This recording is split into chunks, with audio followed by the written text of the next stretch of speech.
في حادثة غريبة أثارت جدلا واسعا في السودان، عاد رجل من مدينة أمدرمان إلى منزله حيا بعد يومين فقط من تشييعه ودفنه، في واقعة غير مسبوقة حولت أجواء الحزن إلى صدمة وذهول بين الأهالي. وبحسب التفاصيل المتداولة، بدأت القصة عندما عثرت أسرة على جثمان رجل مجهول الهوية نقل إلى مستشفى أنو وهو فاقد للوعي، ليعتقد أحد أقارب عبد العظيم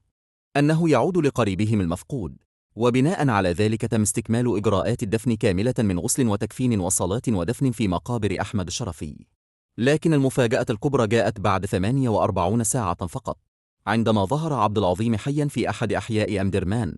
يسير بين الناس بشكل طبيعي، ما تسبب في حالة صدمة كبيرة داخل أسرته وبين سكان المنطقة. وسرعان ما اتضح أن الجثمان الذي دفن لم يكن لعبد العظيم،